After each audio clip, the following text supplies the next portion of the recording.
जय गुरुदेव। प्रिय भक्तों, आज हम आपके लिए लेकर आए हैं एक ऐसी भावुक गुरुवार व्रत कथा जिसे सुनकर आपकी आंखें नम हो जाएंगी और भगवान बृहस्पति देव पर आपका विश्वास और भी मजबूत हो जाएगा। इस कथा को अंत तक अवश्य सुनिए, क्योंकि यह कथा हमें सिखाती है कि सच्ची भक्ति कभी व्यर्थ नहीं जाती। एक नगर में राधा नाम की एक सीधी सादी लड़की रहती थी। बचपन से ही वह भगवान बृहस्पति देव की बहुत बड़ी भक्त थी। हर गुरुवार व्रत रखती, पीले फूल चढ़ाती और गरीबों को भोजन कराती। समय बीता और उसकी शादी अमित नाम के युवक से हो गई। शुरुआत से मैं सब कुछ अच्छा था, लेकिन धीरे धीरे घर का माहौल बदलने लगा। सास और ननद छोटी छोटी बातों पर राधा को ताने देने लगी।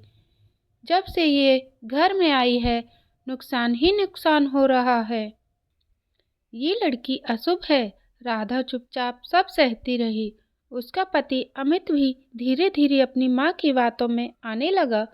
अब वो राधा से दूर दूर रहने लगा। राधा हर रात भगवान के सामने बैठकर रोती और कहती, हे प्रभु, अगर मुझसे कोई गलती हुई है तो मुझे सजा दीजिए, लेकिन मेरा घर मत टूटने दीजिए। कुछ समय बाद अमित का व्यापार पूरी तरह बंद हो गया। घर में पैसों की कमी होने लगी। सास ने सारी गलती राधा पर डाल दी।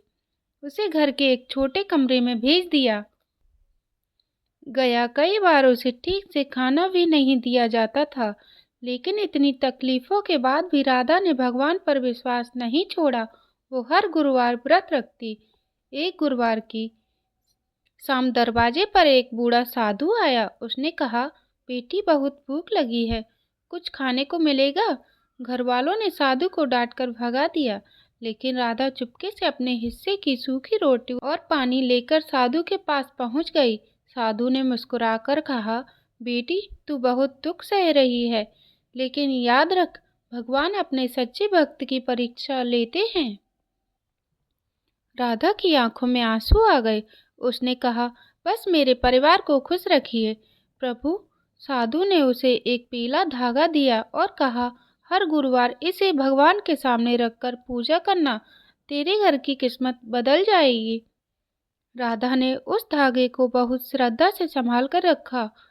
अगले गुरुवार उसने पूरे विधि विधान से पूजा की। कुछ दिनों बाद अचानक अमित को एक बड़ी कंपनी में काम मिल गया। धीरे धीरे उसका व्यापार फिर से चलने लगा। घर में खुशियां लौटने लगी। सास और ननद हैरान थीं, लेकिन राधा पहले जैसी ही विनम्र रही। उसने कभी किसी से शिकायत नहीं की। एक रात अमित ने देखा कि राधा भगवान के सामने बैठकर उसके लिए प्रार्थना कर रही है। उसकी आंखों से आंसू बह रहे थे। अमित का दिल पिघल गया। वो राधा के पास आया और बोला, मुझे माफ कर दो राधा, मैंने तुम्हें समझने में बहुत देर कर दी। राधा मुस्कुराई और बोली, पति पत्नी का रिश्ता विश्वास से चलता है। धीरे धीरे घर का माहौल बदलने लगा। सास का व्यवहार भी अच्छा हो गया। लेकिन तभी अचानक और मुसीबत आ गई। अमित का भयानक एक्सीडेंट हो गया। डॉक्टर ने कहा कि ह- उसकी हालत बहुत गंभीर है। पूरा परिवार टूट गया। सास रो रो कर बेहाल हो गई। राधा अस्पताल के मंदिर में जाकर बैठ गई। उसने निर्जला व्रत रखा और भगवान से बोली, हे बृहस्पति देव, मेरे पति को बचा लीजिए, उनकी सारी तकलीफ मुझे दे दीजिए। 3 दिन तक अमित बेहोश रहा। चौथे दिन गुरुवार था। उसी दिन अचानक अमित को होश आ गया। डॉक्टर भी हैरान रह गए। अमित ने आंख खोलते ही सबसे पहले राधा का नाम लिया। रोते हुए राधा के पैरों में गिर पड़ी और बोली, बहू, हमें माफ कर दो,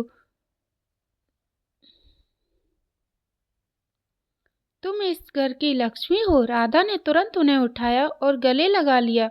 उस दिन पूरे परिवार ने मिलकर भगवान बृहस्पति देव की पूजा की। घर में पहली बार सच्ची खुशी आई थी। समय बीतता गया। राधा और अमित ने गरीब लड़कियों की मदद करना शुरू किया। हर गुरुवार मंदिर में प्रसाद बांटते, एक दिन राधा ने अपनी बेटी से कहा, बेटी, जिंदगी में चाहे कितने भी दुख आए, लेकिन भगवान पर विश्वास कभी मत छोड़ना।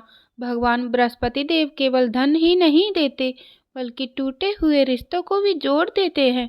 जो भक्त सच्चे मन से गुरुवार व्रत, भगवान उसके जीवन के अंधेरे को दूर कर देते हैं। अगर आपके जीवन में भी कुछ दुख है, तो इस कथा की प्रेरणा लीजिए और भगवान पर विश्वास बनाए रखिए। यदि आपको यह कथा पसंद आई हो तो वीडियो को लाइक करें, शेयर करें और चैनल को सब्सक्राइब जरूर कीजिए। कमेंट में जय बृहस्पति देव अवश्य लिखें। भगवान आपकी सभी मनोकामनाएं पूर्ण करें। जय बृहस्पति देव।